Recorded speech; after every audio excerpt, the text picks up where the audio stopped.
So, hi friends, today I will discuss the interstate river water disputes and the recently proposed amendment bill to the Interstate River Water Dispute Act of 1956. So, here when it comes to the water, for India the most of the agricultural land is arid, and here the whatever the irrigated land, whatever the assured irrigation facilities only to the 40% of the agricultural land, and remaining are depending on monsoon. And here the main source for the agriculture in India is rivers, and rivers will in turn will improve the groundwater and they will fill the tanks and other things. But rivers are the major source for the Indian agriculture, and it is not only for the agriculture and even for the industry, and day by day our housing needs are also increasing. So, our water needs are increasing, and the main source of this water is river. And in India, yes, we have a major riverine systems, like some are perennial rivers and some are, yes, they are not perennial, like northern river system like Ganges, the Brahmaputra and Indus system are perennial, and when it comes to the southern like Godavari, Kaveri, Krishna, Narmada, these are not perennial rivers. And here the point is, whenever we are sharing a water, because most of these big major riverine systems are passing through more than one state. So, these interstate rivers, because these major systems are passing through the different states. Suppose if you take the case of Godavari, the entire Godavari basin is in Maharashtra, Karnataka, Telangana, Andhra Pradesh, Chhattisgarh, Odisha, and even some parts in Madhya Pradesh also. So, this is the thing. And if you take the case of Karnataka, it is again Maharashtra. If you take the case of Krishna, it is Maharashtra, Karnataka, Andhra Pradesh, Telangana. If you take the case of Kaveri, it is again Kerala, Karnataka, Tamil Nadu, Puducherry. So, these are some of the things, because the river is flowing through different states. So, whenever the river is flowing through the different states, they need to share the river for their own purposes.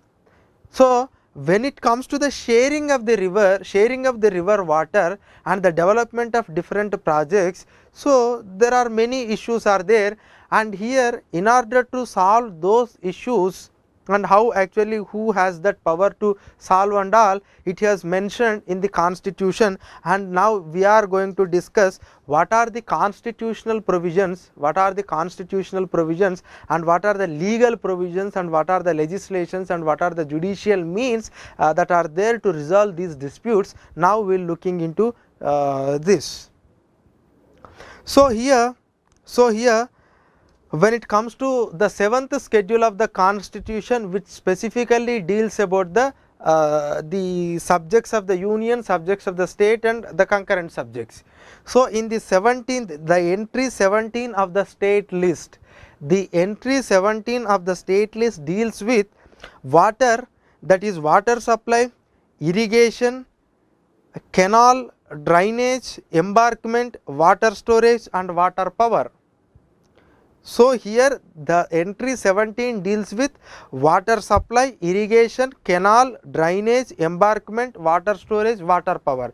That means these issues in a state is dealt by the state government. The power lies with the state government, whether it is about the storage or whether it is about the irrigation, canal work and others. And here entry 56 of the union list. So, here entry 56 of the union list deals with regulation and development of interstate rivers and river valleys to the extent declared by parliament to be expedient in the public interest. So, here if it is a river in a state, and if it is about usage of river, in the state, whether it is for the water power or it is about the canal, storage, irrigation, embankment, it dealt by the state. But suppose something, if it is about regulation and as well as the development of the interstate water, that in the public interest is lies with the union government. So, the constitution is very clear about that. And here based on this, and we have an article 262, article 262. So, according to article 262, the constitution says that adjudication of disputes relating to waters of interstate rivers or river valleys, the clause 1 deals with Parliament may by law provide for the adjudication of any dispute or complaint with respect to the use, distribution or control of waters of or in any state, any interstate river or river valley. So, that means here the Parliament may by law provide for an adjudication of any dispute or a complaint in an interstate river. So, here the power lies with whom? Power lies with the Parliament. Power lies with the Parliament to create a special adjudication mechanism in order to deals with the complaints, or disputes over the interstate river. Actually, if suppose the disputes are there between the states, that will be dealt by the that will be dealt by the Supreme Court. The disputes between the state and the center, states and the center, among the states comes under the original jurisdiction of the Supreme Court. Jurisdiction of the Supreme Court. But when we are framing a constitution and we thought that our past experiences from the around the world, and we looked into the different mechanisms in the different countries, we decided that this water dispute is something more technical oriented, and if the judiciary is given this particular task, they need to learn so many technicalities and it will take so much amount of time to resolve these disputes, and in order to fasten the dispute resolution mechanism, the constitutional framers has thought that no, instead of this we should create a separate body, and that power is given to the Parliament. Now, the Parliament by law can create an adjudicating body in order to looking into the disputes or complaints arise out of this interstate water dispute sharing. So, here the Parliament has a power to do that. That is what constitution says. And the second provision here, notwithstanding in anything in the constitution, Parliament may by law provide that neither the Supreme Court nor any other court, neither the Supreme Court nor any other court shall exercise jurisdiction in respect of any such dispute as is referred to in the clause 1 of 262. That means, whatever we have decided under the clause 1, like the Parliament has a power to create any adjudicating mechanism, and here in that adjudicating mechanism the Supreme Court do not have any power, the Supreme Court do not have any power to intervene into that issue.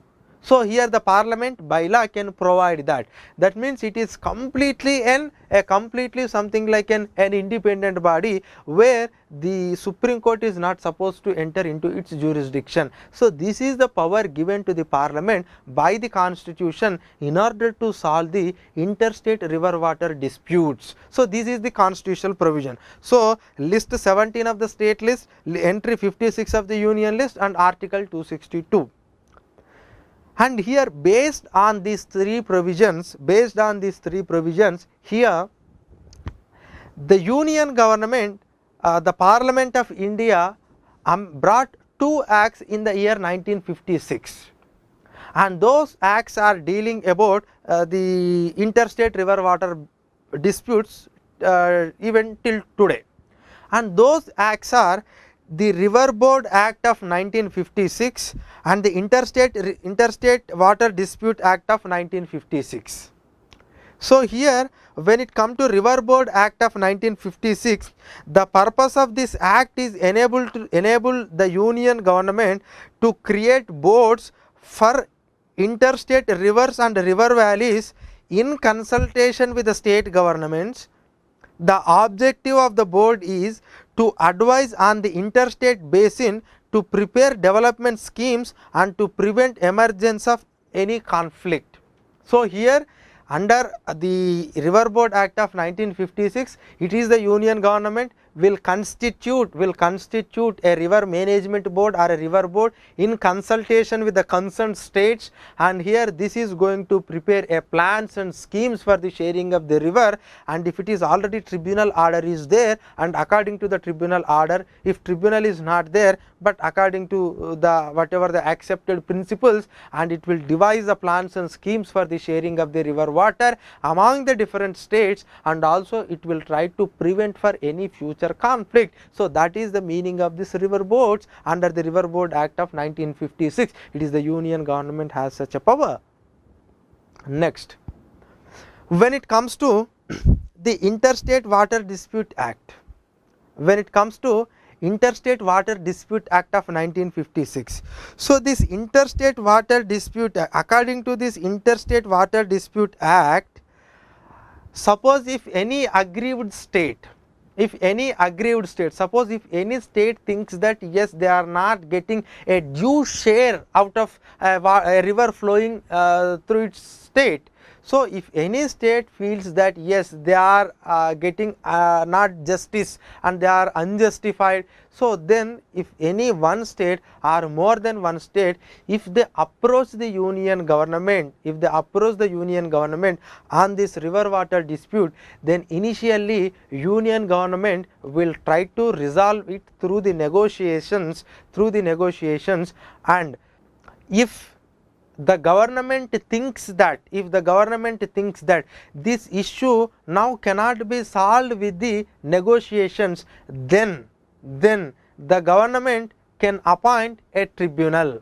So, here the thing is very clear, either one state or more than one aggrieved state, if they come to the Union government on this river water dispute, they try to resolve it through negotiations, and if it thinks that it is not possible through the negotiation, then only the Union government can constitute a tribunal to resolve the interstate river water dispute. And here when it comes to this tribunal members are appointed by the Chief Justice of India. Here the sitting Supreme Court judge is the chairman to that, and we have another 2 judges either from the Supreme Court or High Court or a combination. So, it is a 3-member body. Tribunal is a 3-member body, and here this tribunal will be assisted by so many technical members who are expertise in that river basins and river water sharing and whatever the irrigation knowledge. And here the point is that the initially 1956 Act not prescribed any time limit for the constitution of tribunal or for the award, the time limit in which the tribunal should give award. There are no time limits. So, the tribunal can take any amount of time, and center can constitute a tribunal whenever it wants and whenever it feels that it cannot be resolved it through the negotiations. And here when the tribunal has given its award after everything, yes, the it studies for various things. The tribunals will studies for various things. So, what the tribunal will study? The tribunal will looking into the total availability of water in that river, and they will take last 50, 60, 70 years of data, and they will take sometimes 75% dependability, sometimes they will took 65% of the dependability, sometimes they will take 50% dependability. So, based on the availability of the water in the river and based on the basin contributing, the river basin contributing to the river water, and based on the population and based on the original rights and based on the rights of the people who are utilizing that water since time immemorial, and based on the needs. So, these things, by considering all these things, the tribunal try to allocate the water among the different states. And tribunal also looking into the interstate water transfers, interbasin water transfers also, and it also looking into the surplus water, that means flood. If we get flood, we will get surplus water, and how we need to allocate the surplus water to the different states. and should upper riparian state have a power over that, or should the lower riparian have a right over that. So, those things are also looking into this. So, these things will be dealt by the tribunal, and if suppose already the reservoirs are there, then this tribunal try to allocate the water to the existing reservoirs, and it is also try to allocate the water if it is there to the future constructed reservoirs. So, these are the technicalities that will be taken care by the tribunal. But here once the tribunal has given its order, given its order, then it is the duty of the union government to publish that order or publish that whatever the award in the official Indian Gazette. So, suppose if you do not publish in the Gazette, it is not implementable. So, here what you need to understand is, so once the tribunal award is given, that award has to be published in the official Gazette. As we already told in the article 262 that no other court, even Supreme Court, don't have a power, don't have a jurisdiction intervene into the award given by the tribunal under the Interstate Water Dispute Act 1956. So, whatever the tribunal has given the order or the award, it will be treated on par with a decree or a judgment given by the Supreme Court. But here some of the states are approaching the Supreme Court. Some of the states are approaching the Supreme Court by special leave petition under Article 36, and some of the states are also moving to the Supreme Court because their fundamental rights like right to life is violating because of this unjustified allocation of the water. Some states are went to the Supreme Court. So, I will discuss some of the tribunals, then you can understand. But here yes, the award of the, but Supreme Court cannot question the award given by the tribunal. Though under special leave petition, Supreme Court can take appeal on the judgment of any court or any tribunal in the entire country. It has that jurisdiction, but still it cannot question the order of the tribunal, because the constitution itself has given that power to the parliament to create such a body in which the Supreme Court don't have any jurisdiction. Perhaps this is the only provision in the entire constitution where the judiciary is not supposed to intervene. Even the 9th schedule also the Supreme Court say that yes, I can look into, but here the Supreme Court can look into some other look into the same thing and working on with some other aspects, not with the order or the award given by the tribunal. So, according to this Interstate Water Dispute Act, there are so many tribunals constituted in India. Suppose if we looking into some of the like after 1955, when we started constructing the dams, big dams, reservoirs, and when we started green revolution and some of the land reforms implemented, and when we started producing more and more agriculture and high variety seals introduced, and even our industrial activity has grown. So, from there onwards the usage of water has increased.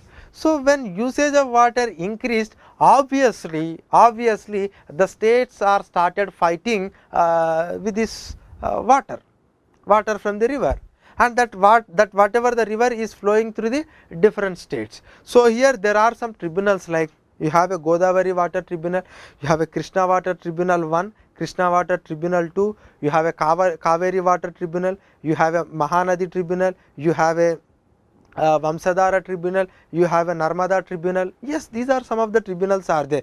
If you are looking into the Krishna Water Tribunal, it is between the Karnataka, the first is the Karnataka, Andhra Pradesh and the Maharashtra. If you look into the Godavari Tribunal, it is between the Karnataka, Maharashtra, Andhra Pradesh, Madhya Pradesh, Odisha. Okay. If you looking into the Kaveri Tribunal, it is something about Karnataka, Kerala, Tamil Nadu and Puducherry. So, how actually we need to share the water among themselves, that is the question.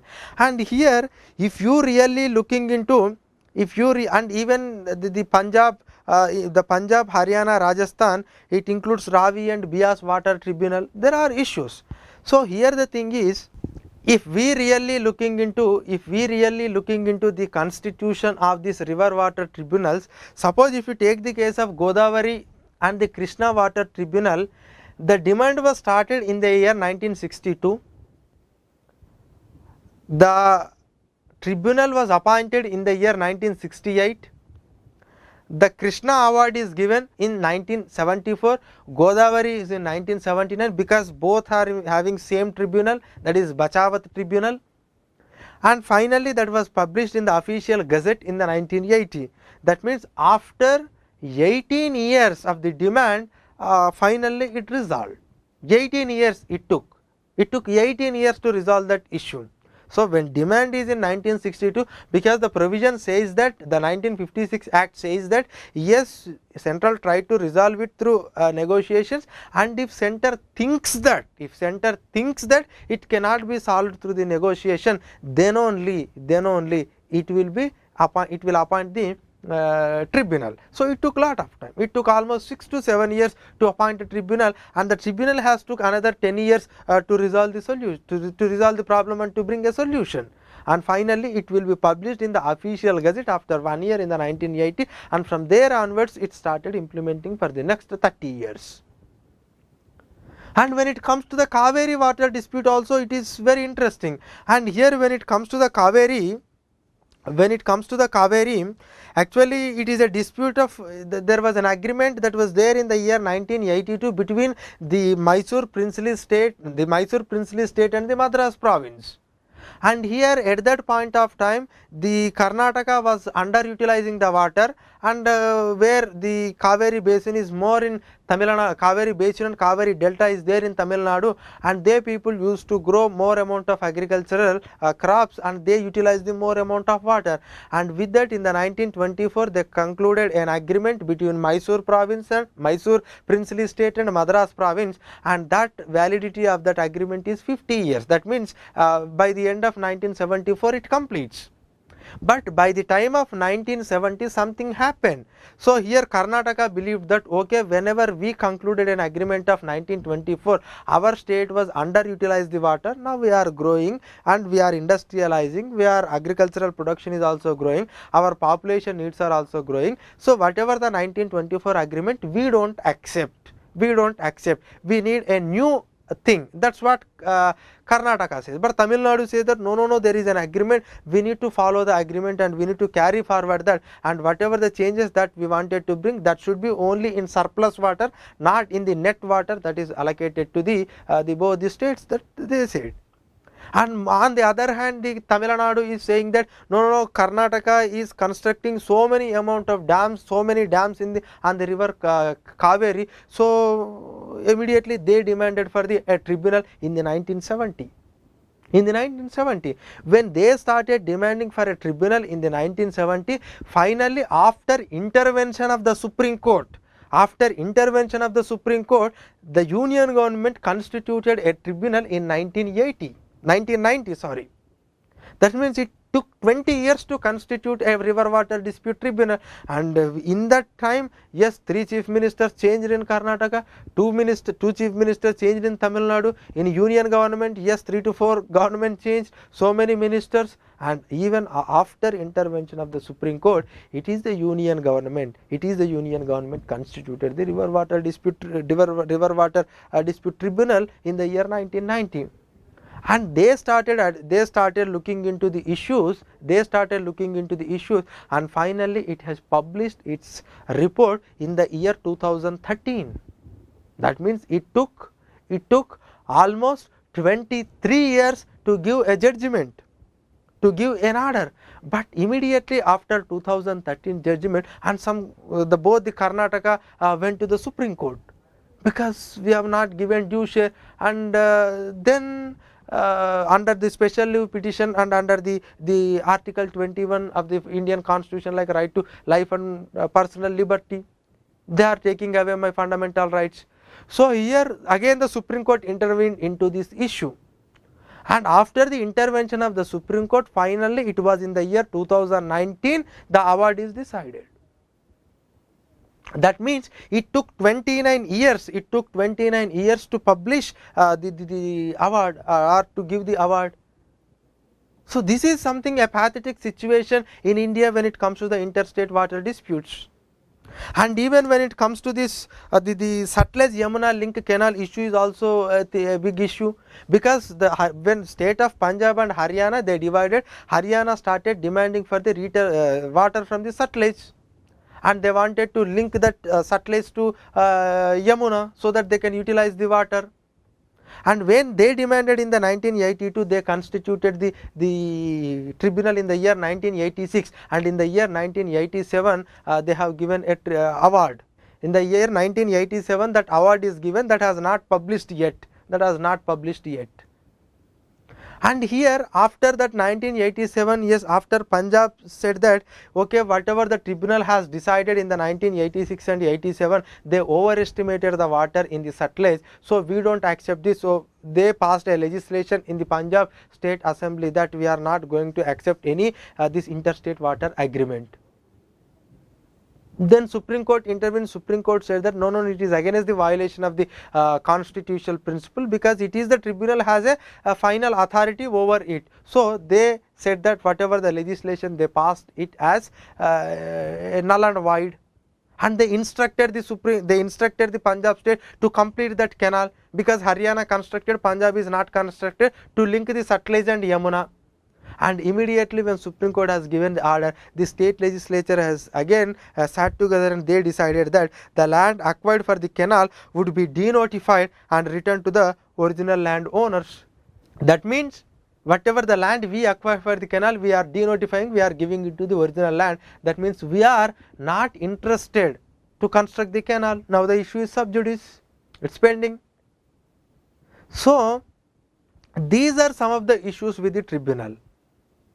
And here when it comes to the Krishna River Water Tribunal 2, actually the Krishna 1 which came into force on 1980 will end in the year 2010. So from 2010 onwards we need to start a new tribunal allocation, and further they appointed the tribunal in the year 2001. In the year 2001, and in the year 2001 they appointed a Brajesh Kumar tribunal, and that final award given in the year 2013, again the Andhra Pradesh went to the Supreme Court that yes, that whatever you consider the availability of water is more, you consider the more availability of water, no, actually you took it as a 65% dependability, you might have taken 75%, and these are some of the issues. And they went to the Supreme Court by special leave petition, and thereafter the state bifurcated into Telangana and Andhra Pradesh. Now they are saying that no, Telangana should also be considered as a new state, and you need to devise the new formula by considering me as a new state. So again now it is in the Supreme Court, even today it is not clear. That means it took almost 19 years. It took 19 years. We are in 2019. So that means when it really comes to this the River Water Tribunal, first of all there is a delay in appointing the tribunal. Second one is the tribunals are taking lot of amount of time. They are taking more time. There is no prescribed limit for this resolving the water tribunal, water disputes. There is no prescribed time. Third one is, even they have given the award, they are not published even today, like in the case of this Sutlej Yamuna link. And even if they publish the report, in the Gazette, publish the award in the Gazette, and there is no proper mechanism to implement that. That means if you take the case of the Karnataka and Tamil Nadu on this Kaveri issue, when they published in the official Gazette, and they took lot of time to constitute a river management board, which actually implements the tribunal's order, and which looks into the arrangements, and which will really try to eliminate the whatever the problems among the different states. It took lot of time. So these are the problems in this our river disputes mechanism. And here the thing is, On this river water dispute, there are many committees like First Administrative Reforms Commission of 1960, and there is a specifically Sarkaria Commission which appointed on the center-state relation, has also given some recommendations on this interstate water river disputes or river water disputes. And what Sarkaria and First Administrative Reforms Commission are recommended is now in the present context, if one state or more than one state are coming to the center, and it is completely depend on the center to constitute a river water dispute tribunal. Suppose if center thinks that it can be solved through the negotiations, it can. Otherwise, if a center thinks that it cannot be solved through the negotiation, then only it will appoint. There is no compulsory on the union government to appoint the tribunal. That is what the Sarkaria Commission has found out. We must remove it. So, as a state or the state comes, it is the center must appoint the tribunal. Second one is when it comes to the present day, here the union government cannot constitute a tribunal on its own. So, here what Sarkaria recommended is, Ranjit Kumar Sarkaria is recommended is, here center should have a suo motu power to constitute a tribunal if it thinks that there is a gross injustice in the river water sharing. So, it is not only a complaint by the state, even suo motu also it must take. That is what recommendation of the Sarkaria.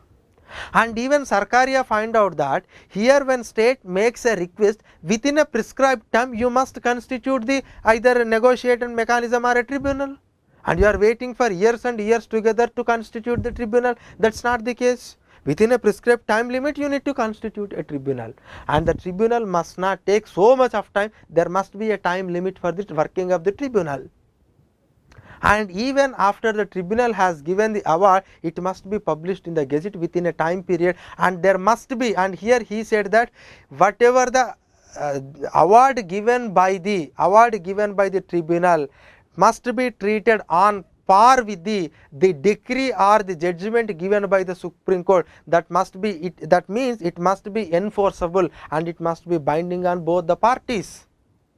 But here the thing is, already before the recommendation of the Sarkaria also, this provision is there in the constitution that yes, the judgment or the award of the tribunal should be treated on par with the Supreme Court, and Supreme Court do not have any power to intervene into this. But here why he again re-emphasized means the union government must constitute a mechanism to implement, to enforce the order given by the tribunal. Otherwise states are not implementing. Again they are going to the Supreme Court and some other.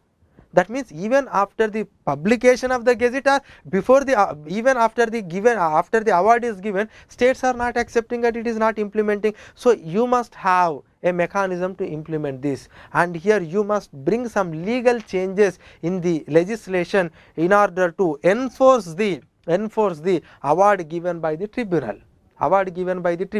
That means whether you penalize or whether you do something, but you must constitute a mechanism in order to implement this. This is what Sarkaria recommended. And here,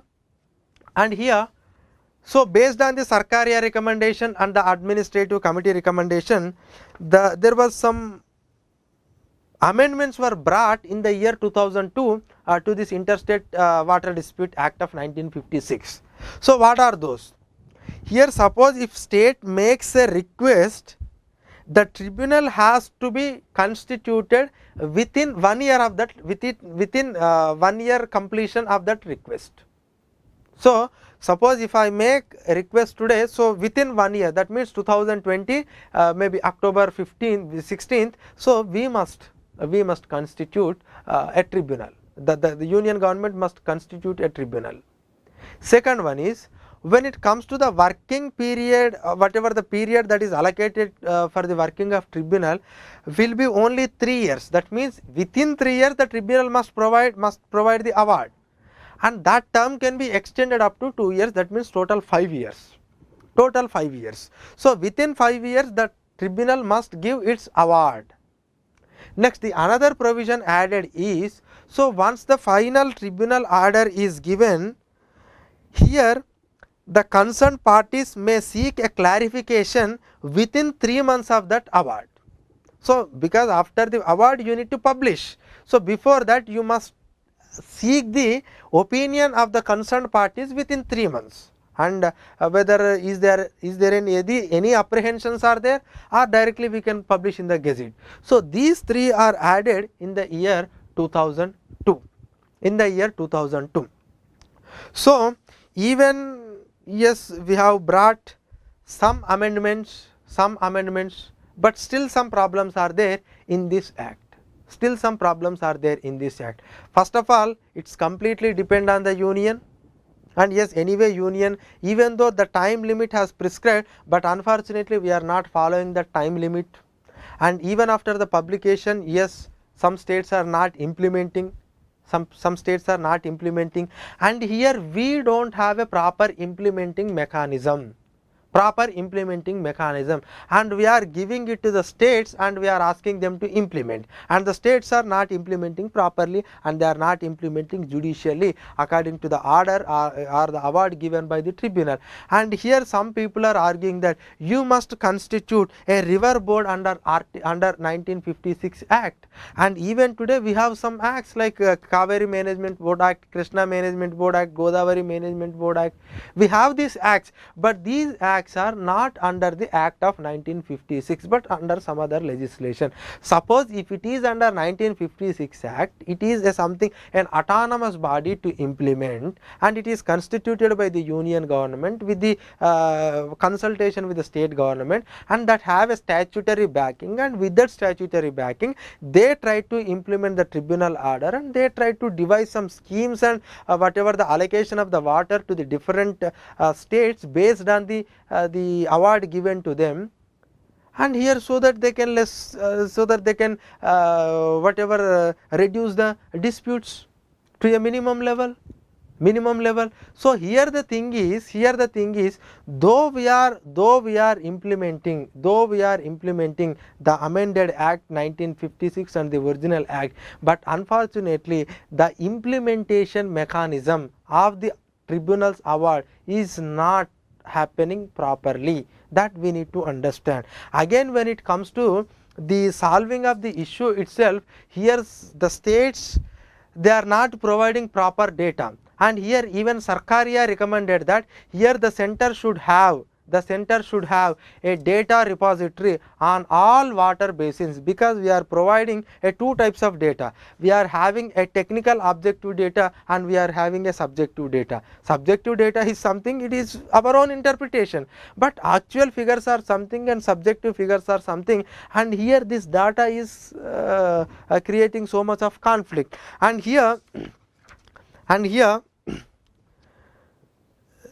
the Sarkaria Commission recommended that there should be a data bank and information system at the national level, and adequate machinery should be set up for this purpose at the earliest, and even there should be a provision in the Interstate Water Dispute Act that states shall be required to give necessary data, for which purpose the tribunal may be vested with the powers of a court.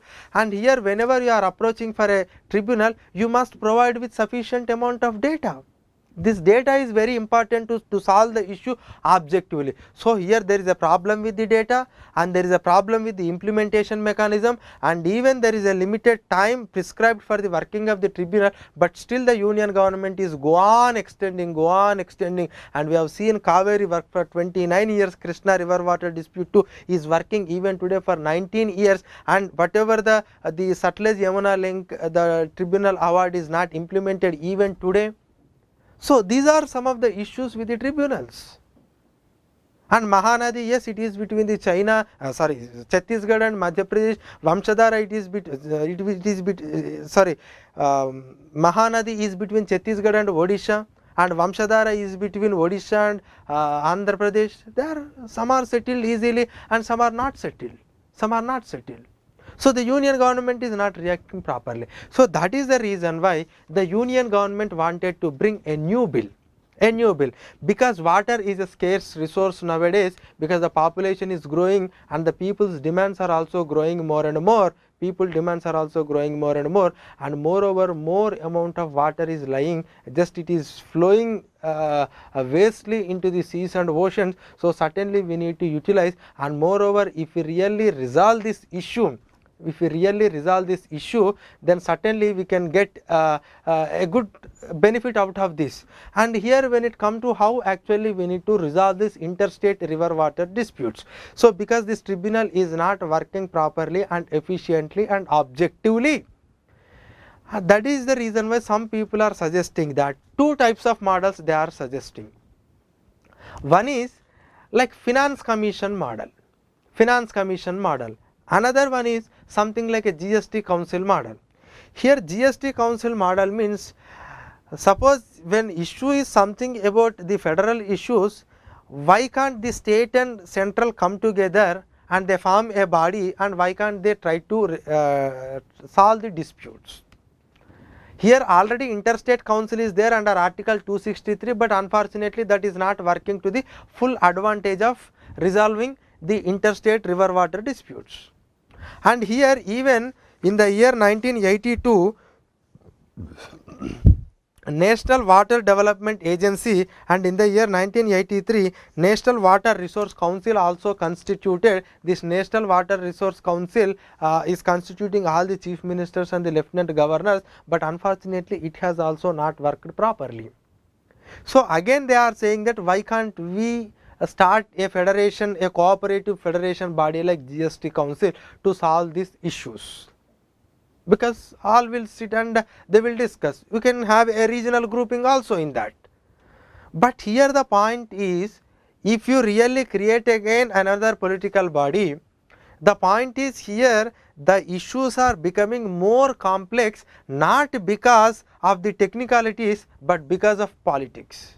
Because the politics are now involved more in this river water disputes, and yes, there are genuine reasons to the problem and we need to solve through technically, but once the politics are added to this technical, this issue has become more and more complex. So in this scenario, if the political body may not give the results, and that is the reason why some people are suggesting for finance commission like a body. If you really looking into the working of the finance commission, yes, it is distributing the resources, the entire taxes, tax base between the union and the state and among the states, and the states are comfortable with the finance commission, except the last 15th finance commission where some approval on the terms of reference. It is not a criticism on finance commission, but it is criticism on government.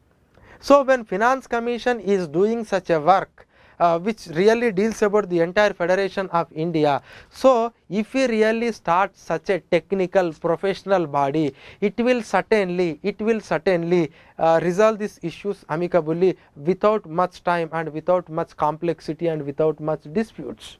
So why can't we start such a technical body? These things are also coming. So here we don't know whether the government will looking into this, or whether the government will modify the existing tribunal, or whether the government will go for another GST council like body, we don't know. But in the year 2019 they brought a bill, on the recommendations of the same Sarkaria, they brought a bill. But here this bill has some of the important provisions. Here when it comes to this bill, earlier, yes, when a state or more than one state request, the center will try to negotiate, and if it thinks that it is not possible through the negotiation, then only it will go for the appointing a tribunal. But here it is not like that. Here we have a dispute resolution committee, DRC. A dispute resolution committee. This committee consisting of some technocrats and experts, and those are appointed by the union government, and even the concerned parties or the officers from the state are also party to this. And initially, whenever the complaint is given to the union government, they first need to approach this DRC, dispute resolution committee, and this dispute resolution committee will look into the issue for 1 year. That means the maximum period is 1 year. Till 1 year it can look, and if it really solves the issue ends there itself. Suppose if the time not permits, it can also extend it up to 6 months. But even after that time, if the DRC is unable to settle the dispute, then the union government has to compulsorily constitute a tribunal. And here this tribunal is not like an earlier tribunal. Now all the tribunals are merged into one tribunal, and under the one tribunal you have different benches. Now you need to go to one of the bench. And here this whatever the bench of tribunal has to be given its award within 2 years, and if not required, if the time is not sufficient, then it can also extended up to 1 year. And after giving the award, suppose if the states have any clarifications, and they can again file a repetition with the tribunal, and here again the tribunal has given a time for another 1 year to review, and if that time is not sufficient, it can extended another 6 months. That means in the first instant it is total 3 years, in the second instant it is 1.5 years. And here when it comes to the members of the tribunal, yes, you have a chairman, you have a vice chairman, and you have a 6 members. In that 3 are from judiciary and 3 are from the expert, and these members are appointed by a committee consisting of the Prime Minister, Chief Justice of India, and Law and Justice Minister, and the Minister of Jal Shakti. This is what bill says. And here one of the important thing in this bill is, suppose if the issue was not settled at the dispute resolution committee, within 3 months you must constitute a tribunal. It is not on your own whims and fancies like it was in the case of 1956. It was not in the case like 1956. And here once whatever the tribunal is given its award, there is a problem of publishing, and even publishing there is a problem of implementing. But here the bill says that, so suppose once the tribunal has given its order, it is compulsory on the union government to constitute a mechanism to implement the award. We cannot wait for so many years to implement that award. The moment the tribunal has given its award, then you have to compulsory make a mechanism to implement. Make a mechanism in the sense you must create a board or some other a statutory thing, or 1956, under 1956 Act you must create a board, so that the board start implementing. And here we cannot stop the concerned parties to go to the court under special petition or under the violation of the rights. But here whatever we have awarded, that must be implemented. So union government has a responsibility to constitute that mechanism immediately. So this is something important in this. So here something about when it come to the DRC, and if not, that is not solved within 3 years, a tribunal has a prescribed time limit. Yes, tribunal members, earlier it was judiciary, appointed by judiciary, now the government intervened, but after there is a prescribed limit for this, and even after the publication of whatever the delivery of the award of the tribunal, now the union government must create a mechanism in order to implement the award. That means it is binding on both the parties, that what Sarkaria has recommended, you must give an effective some effective to this award given by the tribunal on par with the Supreme Court. So that means here you need to create a mechanism in order to implement the award given by the tribunal. Okay. So here there is another thing is that, suppose if the permanent dispute resolution committee is appointed, you cannot directly go to the state, cannot directly go to the DRC, but again it has to go to the center, and from state to they have to go to the DRC. But here some important things in this bill is that, here earlier it is the judiciary used to appoint the members of the tribunal, but now the government members, because 2 ministers and 1 prime minister, executive is involving more. Here the point is, whenever you are appointing the chairman and deputy chairman and the members, the period whatever you decided, the qualification is that they must hold office either for 5 years or till the completion of 70 years. That means here so many retirement people are going to appointed in this, appointed persons are going to be so many retired persons are going to be appointed in this. So if the whatever the retired persons are appointed in this, certainly we cannot expect an impartial judgment of the people, because as an Arun Jaitley used to say that the pre-retirement judgments are for the post-retirement post.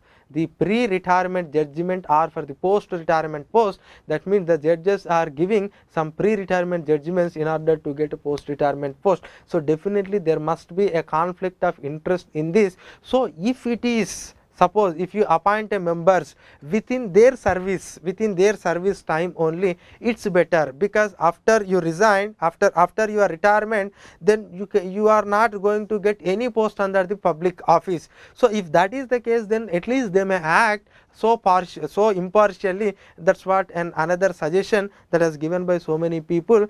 But let us hope that whatever the body is constituted under this new whatever the tribunal mechanism, let us hope that it will try to resolve the issues very fastly and very objectively, very impartially. And here another thing is that when it comes to the implementation, yes, we need to create a bodies under 1956 River Board Act. We must have an autonomous, independent, fair body in order to resolve the disputes and in order to try to implement the tribunal orders. Then only these issues will be resolved. Even if you have a good mechanism to resolve the dispute, if you don't have a mechanism to implement that, again it is a problem, because we have seen in the case of Karnataka and Tamil Nadu on Kaveri, even after the Supreme Court has issued a guidelines and after the judgment is over, but still center has took lot of time to constitute the river management board. So that means you need an independent body, you need an autonomous body, and it must be free from political influences, like how Finance Commission is working. If it really working like that, then certainly we can expect a good results.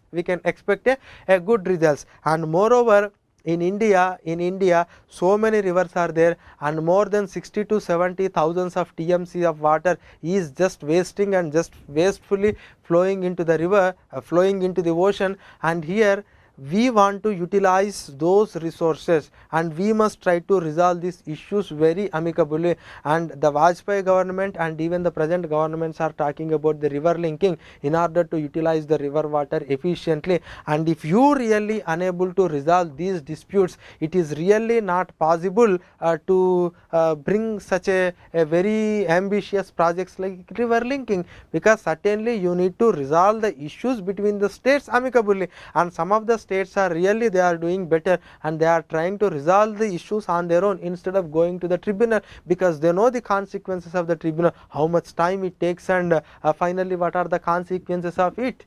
So as the climate is also changing, our needs are growing more and more, certainly we need to use the water efficiently, and moreover whatever the dispute has to be settled amicably. And yes, we are now present day we are talking about cooperative federalism, and we have cooperated in this taxation system.